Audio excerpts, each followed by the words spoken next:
Hola, mi nombre es Emilio Kopaitik. Bienvenidos a derechopedia.cl. A continuación, verán un análisis de jurisprudencia realizado por expertos y expertas en la materia en nuestra sección denominada Unificaciones Telemáticas. Gracias a los expositores y a ustedes por apoyar este proyecto.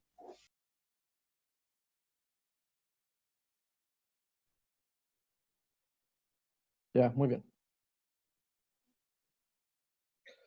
Hola, ¿cómo están? En primer lugar, gracias a Emilio por esta instancia que nos ha servido a que los que nos gusta el derecho laboral poder en un tiempo de pandemia escuchar o reflexionar respecto de la valoración y opinión que tienen colegas que se dedican a este ámbito de sentencias que son de interés. En mi caso, y me presento, mi nombre es Jorge Arredondo Pacheco, soy socio del estudio jurídico Albagli Saliasnik, director del grupo laboral de dicho estudio, y profesor del Magíster de Derecho Laboral de la Universidad de Adolfo Ibáñez y también de los programas de posgrado de la Universidad de Portales, tanto en el programa de Derecho Individual como Derecho Colectivo. En mi caso particular, y voy a compartir una pequeña presentación que tengo, es analizar respecto de un recurso de unificación de jurisprudencia. Déjenme que se ponga la presentación desde un inicio. Es esta. Elegí esta sentencia, que entiendo ya también ha sido comentado por otro colega. Vamos a ver si tenemos valoraciones iguales o distintas respecto de este tópico, que es una sentencia que se llama Dirección Nacional del Trabajo con el Banco de Créditos e Inversiones, una sentencia del mes de abril del año 2018, y que corresponde al rol 35.159-2017. Mi idea es hacer una valoración crítica respecto al contenido de la sentencia, pero previo a ello, una primera aproximación a los alcances del recurso de unificación de jurisprudencia, para luego entrar a esta valoración crítica y posteriormente analizar si se produjo este efecto, por llamarlo de alguna manera, efecto cascada o efecto reflejo, en cuanto a que la doctrina que fije las sentencias de unificación puedan servir como parámetro o estándar por los tribunales, conociendo de materias de derecho similares a la que resuelven los conflictos jurídicos que está conociendo la Corte Suprema.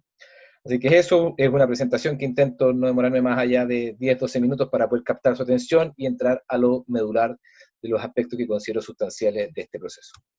Entonces, en el primer lugar, esto es una sentencia, no se ve muy bien, pero del Tribunal Constitucional Español, que hablaba respecto de quién se entendía, esto era del año 1982, quién se entendía que era dueño o propietario de las conversaciones que se tenían entre dos intervinientes, y ahí lo que se habla es que efectivamente las personas que son partícipes de una conversación, se entiende que ambas son propietarias, que no se infringe ninguna inviolabilidad de las comunicaciones cuando uno de ellos, recibiendo un contenido de una conversación, revela este contenido a un tercero, cuando ese contenido no ha sido entregado bajo confidencialidad o bajo reserva. Entonces esto, en cierto modo, es una doctrina que venía hace mucho tiempo atrás del Tribunal Constitucional y que en cierto modo nos va a ayudar a aterrizar. ¿Y por qué estoy mencionando esta sentencia, la cual, a quien le interese, al final está mi correo electrónico, puedo compartirla por si quiere tener aproximación a ella? Ahí está la sentencia del Tribunal Español número 114 de 1984. Pero entremos un poco en área chica del recurso de unificación de jurisprudencia, que entra en cierto modo en el debate parlamentario, en la discusión. No se encontraba en el mensaje de la reforma laboral inicial.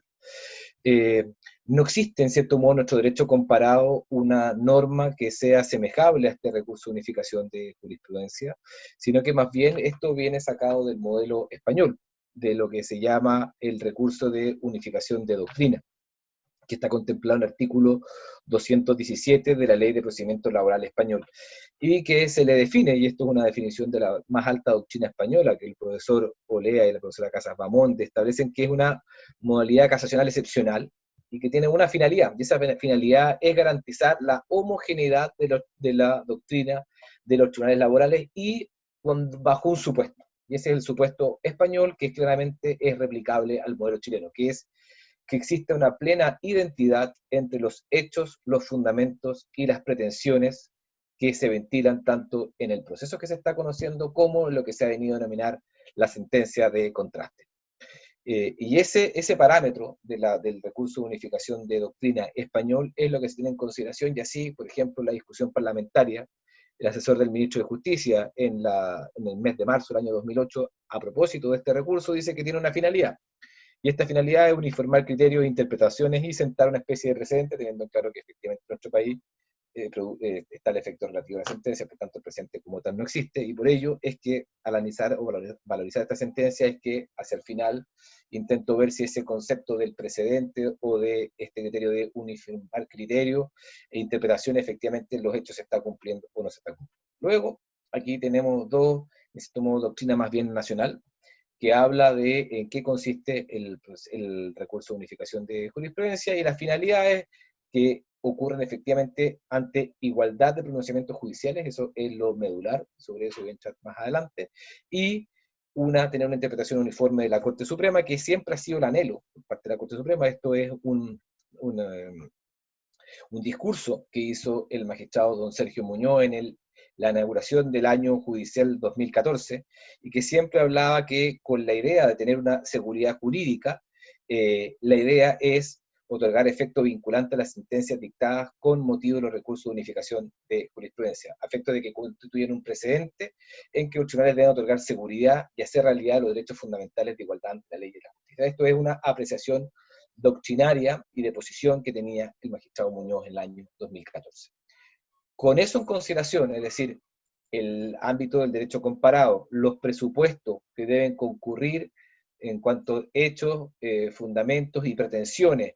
para que un determinado proceso judicial sea comparado con su sentencia de contraste, es que voy a entrar de lleno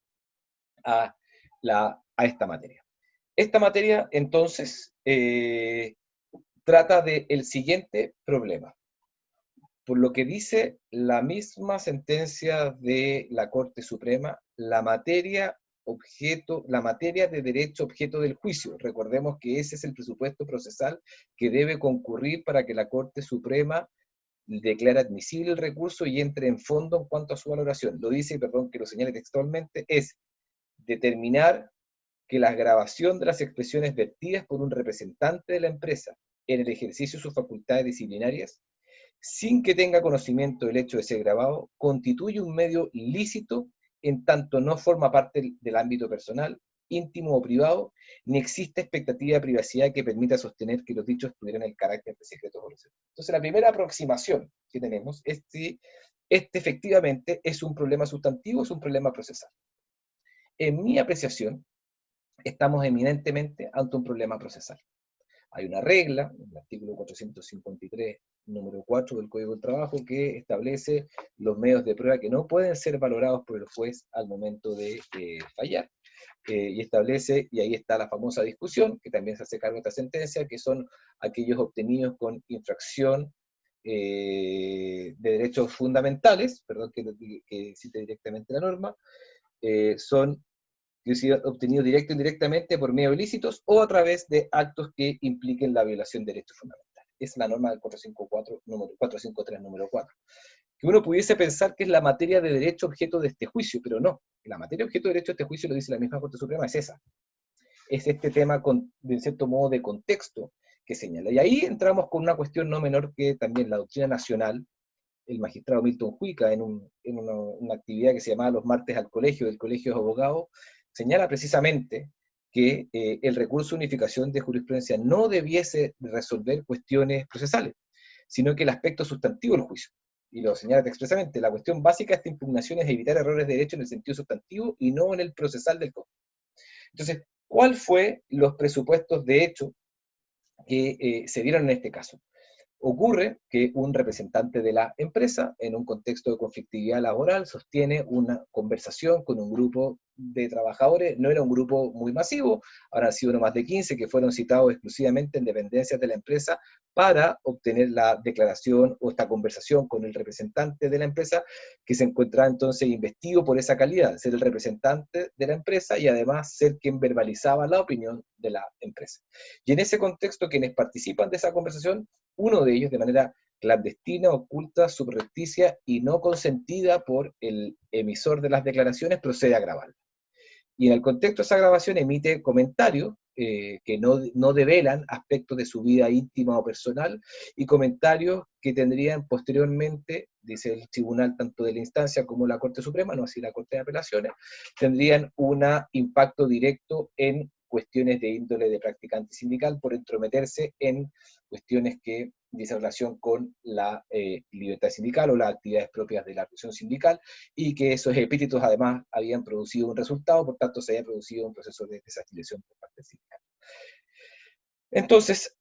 el primer tema a resolver es si esta materia de derecho objeto del juicio tenía los mismos presupuestos en cuanto a sus hechos, fundamentos y pretensiones sustancialmente iguales respecto a la sentencia contraria, que fue una sentencia de Valdivia. Entonces, conociendo de esta materia, la discusión, y ahí donde se aparta en cierto modo respecto a lo que yo señalo en la lámina anterior, que es la materia objeto del juicio, lo que hace el tribunal, lo que hace la Corte Suprema es en realidad analizar el carácter amplio o restringido del 453 número 4. Y ahí es donde se encuentran eventualmente las dos tesis, una tesis amplia o una tesis restringida. La tesis amplia, la que dice es que existen en rigor dos causales de exclusión. La causal de exclusión en cuanto a que la obtención sea ilícita, y la causal, y la segunda, que sería también que la que sea con infracción de derechos fundamentales, eso es la tesis amplia. Y la tesis restringida es que solo se podrá restar valor probatorio cuando efectivamente exista una conculcación de un derecho fundamental. Es decir, la sola obtención de un medio ilícito per se no constituiría una causal de exclusión. Y que si bien no obstante la norma del Código del Trabajo tendería a dar que se encuentran los dos supuestos reglamentados, ello no sería acorde primero con el ordenamiento jurídico en cuanto al derecho a familia, en cuanto al derecho penal, porque se estaría otorgando eventualmente en materia laboral un estándar más alto que el que tienen los ciudadanos en virtud del proceso de investigación que lleva a cabo el Estado en su contra. Entonces, finalmente la Corte Suprema toma una postura, y ahí es donde uno empieza ya quizás a tener algún tipo de diferencia al respecto. La postura es: la causal de exclusión es cuando se produce una afectación real en un derecho fundamental. Y eso es un requisito necesario de la exclusión.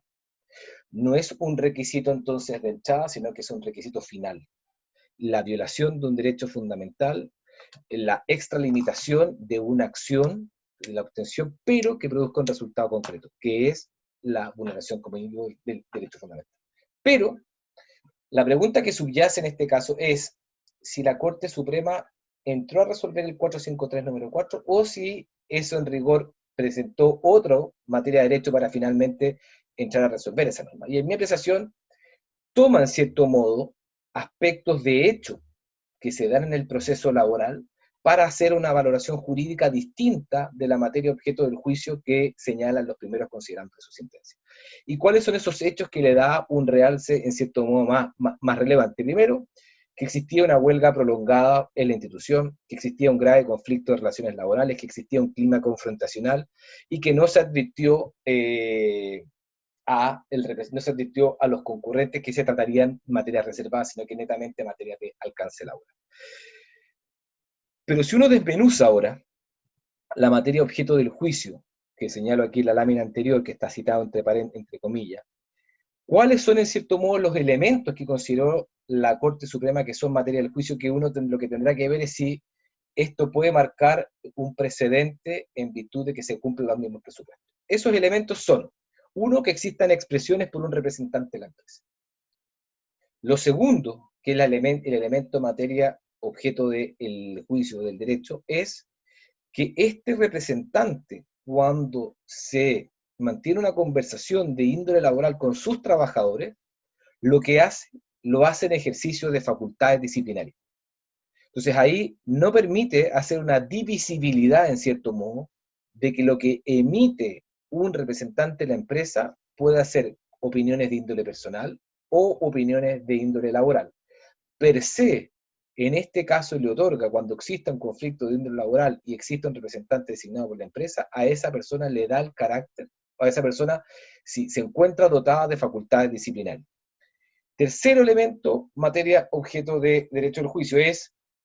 que la ausencia de conocimiento de la grabación, que eso en cierto modo era un tema relevante, pero que el contenido de lo grabado no decía relación con aspectos de índole de la vida privada. Entonces, la pregunta que subyace con esto es, cualquier entonces grabación en la que participe un representante de la empresa que ha sido designado para que esté en una conversación con un trabajador, en la que entregue antecedentes de índole laboral, per se va a implicar que no se está afectando la intimidad, la inviolabilidad de las comunicaciones, o la garantía del 453, o el derecho, o la garantía, o la regla del 453 número 4, si uno lee la sentencia, uno creería que per se no se infringen esas garantías, porque cumpliéndose estas reglas, la grabación no tiene ningún reproche. La diferencia con la Corte de Apelaciones de Santiago al respecto es que la Corte de Apelaciones de Santiago, que acogió el recurso de nulidad presentado por el Banco BCI, dijo que se traduciría en algo intolerable para las relaciones humanas y socialmente reprochable en que se estén grabando las conversaciones. Entonces, y ahí lo uno con lo que señalé el Tribunal Constitucional Español. Aquí lo reprochable es que uno de los intervinientes grabe una conversación no sabiendo el emisor que va a ser grabado, o que se ventile el contenido de la conversación. Porque si situados en el juicio de instancia, uno de los testigos que participó en esa reunión hubiese comentado el contenido de la conversación que se sostuvo, si hubiese infringido la regla, uno creería que no. Porque efectivamente es uno de los intervinientes de la conversación quien devela el contenido a un tercero, sin que se haya rotulado esta conversación como de carácter reservado. Pero al parecer acá es el tema de la grabación, lo que efectivamente huele como algo un poco más perjudicial. No es que los intervinientes de la conversación develen el contenido de la conversación, sino que se grabe sin consentimiento ni conocimiento de un tercero. Ahí, al parecer, es donde por parte de la Corte de Apelaciones de Santiago existe un reproche mayor, reproche del cual libera la Corte Suprema. Veamos cómo esto se ha, en cierto modo, producido un efecto cascada o no en otros casos. De aquí tuve dos sentencias a la vista, unas de la Corte de Apelaciones de Santiago, de enero del año 2019, donde se acuña, o más bien se replica el concepto de expectativa de privacidad, que es un concepto que viene en nuestra jurisprudencia hace bastante tiempo, antes incluso de la norma de la sustantiva procesal que señala el 453 número 4, y el conflicto acá era el siguiente, era un empleador que despide a un trabajador, y luego eso sostienen conversaciones de manera telefónica, y el trabajador graba esa conversación, sin conocimiento, consentimiento y manera subrepticia por parte, y sin que el empleador lo supiera. Luego, en el contexto del juicio laboral, el trabajador intenta incorporar como medio de prueba dicha grabación. Si uno, en cierto modo, mirara la sentencia de la Corte Suprema, diría, bueno, si en un conflicto de carácter sindical la regla, en cierto modo, fue tolerada, por los supuestos de hecho que señalé, quizás en este caso, con mayor razón, eso puede ser permitido, en un conflicto en que solamente intervienen dos, donde no hay información de carácter personal que se devela, donde el conflicto es eminentemente laboral y no personal, pero en este caso, la Corte de Apelaciones de Santiago, y cito textual para no cometer ningún error, dice, la grabación de una conversación telefónica entre el actor y el empleador realizada sin el consentimiento y conocimiento de esta última. Esta circunstancia en que fue obtenida esta conversación, es posible establecer que el emisor tenía una expectativa razonable de que no sería grabado. No se trata de una reunión con asistencia múltiple en que la posibilidad de la grabación es altísima, respecto a la cual entonces no se puede sostener una similar expectativa que en el caso anterior. El tribunal considera en este caso, la Corte de Apelaciones validando el fallo de la instancia, es que no ha infringido el debido proceso al excluir la grabación que se pretendió incorporar, sino que por el contrario, se limitó al cumplimiento de una disposición legal que resguarda los derechos fundamentales protegidos constitucionalmente, límite de la exclusión en que coinciden los sistemas procesales en materia penal y de familia. Y si se fijan en el párrafo primero de esta sentencia, la misma Corte de Apelaciones dice que sin entrar a la discusión de si la norma contempla claramente o no dos alternativas de exclusión de prueba, o la tesis amplia o la tesis restringida. En cierto modo, se dejó eso de lado y entró simplemente al carácter de la grabación. Y dice que el carácter de esa grabación de manera oculta entre dos personas, el emisor de la conversación tenía una razonable expectativa de privacidad respecto de que esa conversación no sería grabada. Esta sentencia de la Corte de Apelaciones de Santiago es replicada incluso después por un tribunal de instancia, en Juzgado de Lucha del Trabajo de Antofagasta, en la causa RIT T356 del año 2018, esto es en abril del 2019. Si se fijan, en esta parte se cita el fallo de la 1641-2008 de la Corte de Apelaciones de Santiago, y dice que una grabación, también de una conversación telefónica, quebranta la expectativa razonable de privacidad, por lo que la creencia de saberse conversado con una persona en ámbito de privacidad le permitió expresarse con libertad, que tal vez no hubiera tenido de saberse grabado, por lo que razonablemente se vulneró el derecho a la privacidad ahí de mantuvo en secreto el nombre, al grabar de manera subrepticia las conversaciones por ellos sostenidas. Entonces, aquí, en cierto modo, el tribunal de instancia de Antofagasta hace una divisibilidad, en cierto modo, entre las expresiones que emite el representante de la empresa. Porque dice, si ese representante de la empresa sabe o presume que va a ser grabado, probablemente que moldea su comportamiento y emite expresiones que no comprometerían a la empresa o no comprometen sus propios actos. Entonces, superar esa barrera, en cierto modo, de la expectativa de la privacidad, de conversaciones privadas y que se graben, no resulta tolerable, dice el fallo de Antofagasta. Lamentablemente le perdí la pista y perdón ahí la falta de prontitud, si esto fue confirmado o no. Entiendo, si es que mal no me equivoco, que efectivamente fue confirmado este fallo de instancia de la Corte de Apelaciones de Antofagasta. Entonces, sobre este punto, la pregunta crucial es, ¿será tolerable o no en nuestro sistema laboral que en conflictos de carácter colectivo o conflictos de carácter laboral individual, ya sea que la grabación la efectúe el representante de la empresa, ya sea que la efectúe el representante de los trabajadores, un trabajador particular, implica per se que esa grabación va a ser tolerada en un procedimiento laboral? Yo creo que la tesis del BCI es difícil de replicar. La tesis de este fallo se sustenta en presupuestos de hecho, que son difíciles que se repliquen en otros casos, cuyo ejemplo patente son en los que acabo de señalar. Por tanto, en rigor, el fallo del BCI no resolvió una materia de derecho objeto del juicio, resolvió un conflicto puntual de un contexto determinado. Entonces eso nos lleva a una segunda pregunta. ¿El recurso de unificación de jurisprudencia está pensado para responder a conflictos donde el contexto es lo determinante? ¿O está pensado para resolver materias de derecho objeto del juicio que sean replicables en el futuro, que tengan un efecto de precedente, que tengan un efecto unificador, que tengan un efecto, en cierto modo, de guía? Al parecer, en el caso del BCI, los elementos de contexto fueron los gatillantes para eventualmente resolver una materia de derecho que, hasta lo que he sabido, no se ha vuelto a replicar en el futuro y que creería, dado lo que señala incluso el magistrado Juica, no está pensado el recurso de unificación para resolver este tema procesal, sino que está pensado para resolver problemas sustantivos. Y en este caso, como fue planteado la materia de derecho objeto del juicio, no fue pensado desde un punto de vista sustantivo, sino que fue pensado más bien desde un punto de vista procesal coyuntural. Espero, y aquí dejo disponible mi correo electrónico, espero que esta valoración y esta opinión y esta jurisprudencia de caso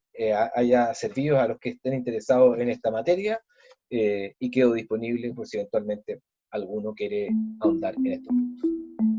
Eso.